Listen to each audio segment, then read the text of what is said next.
واش الديمقراطية المغربية كتدخل في شي خانة فلسفية واضحة؟ واش هي ديمقراطية ليبرالية توافقية أو لا مجرد آلية تقنية للتصويت؟ اليوم غادي نحاول نجاوب على هذا السؤال ولكن بواحد الطريقة اللي غادي تربط السياسة بالفلسفة وبنظرية التطور أو الداروينية. بقى معايا. فلسفيا كاينين مفكرين اللي ربطوا أو اللي شبهوا السياسة بالطبيعة. عندنا التنافس، عندنا الصراع، التكيف والبقاء للأصلح.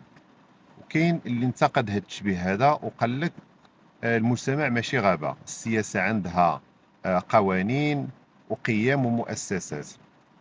ولكن حنا فين نقدروا نحطوا الديمقراطية المغربية وسط هذه المدارس الفلسفية؟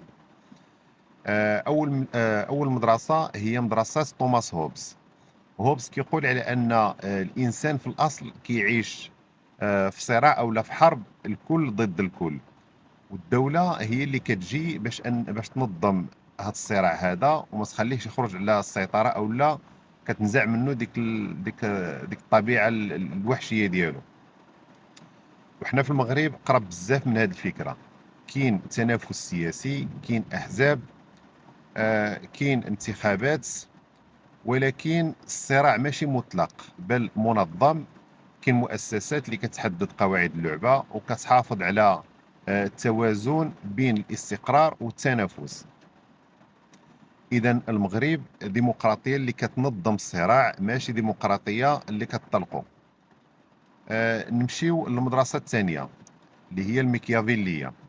ميكيافيلي كيجي نيشان ما كيدير لا لف لا دوران، وكيقول اللي كينجح سياسيا هو اللي كيعرف كيفاش يتكيف مع ميزان القوة. وهنا حتى المغرب قريب بزاف من هذا المنطق. احزاب اللي كتستمر هي اللي كتكون مرنه واللي كتعرف كيفاش تتكيف مع بنيه النظام. اللي كيعرف كيفاش يلعب داخل قواعد اللعبه هو اللي كيبقى، ماشي بالضروره الاصلح انتخابيا ولكن الاصلح تكيفا. وهذا تشبيه مباشر بالفكره الداروينيه، البقاء ليس للاقوى بل للاكثر قدره على التكيف. المدرسه الثالثه هي مدرسه اليكسيس دو توكفيل.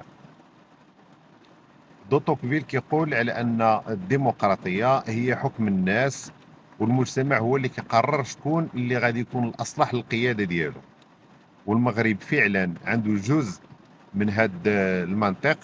كاين انتخابات، كاين تناوب، وكاين مشاركة ديال المواطنين، ولكن هذه المشاركة ماشي هي المحدد الأوحد للقوى السياسية، لأن القرار النهائي في السياسات القرار النهائي في السياسات الكبيرة كيجي من الدولة ومن المؤسسات العليا.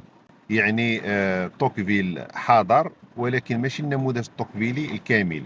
للتوضيح فقط، المغرب ماشي دارويني بشكل سبنسري، لأن الدولة كتدخل بزاف في السياسات العمومية، وماشي نيتشاوي لأن الصراع ماشي صراع إرادات قوة بشكل مطلق، وماشي نموذج ديال العدالة الاجتماعية ديال أمارتيا سين. إذن فين يمكننا نقدروا نصنفوا الديمقراطية المغربية؟ الديمقراطية المغربية هي ديمقراطية هجينة، هجينة ما بين هوبس ولا ديمقراطية هوبس اللي كتنظم الصراع، وميكيافيلية كتجلى في البقاء الأصلح تكيفا وماشي وليس انتخابيا، وطوكفيل جزئيا كتجلى في إشراك المجتمع ولكن داخل توازنات أكبر. بمعنى آخر، المغرب ماشي ديمقراطية غربية كلاسيكية ولا نظام سلطوي صرف، بل صيغة خاصة كتوازن بين الاستقرار والتعددية.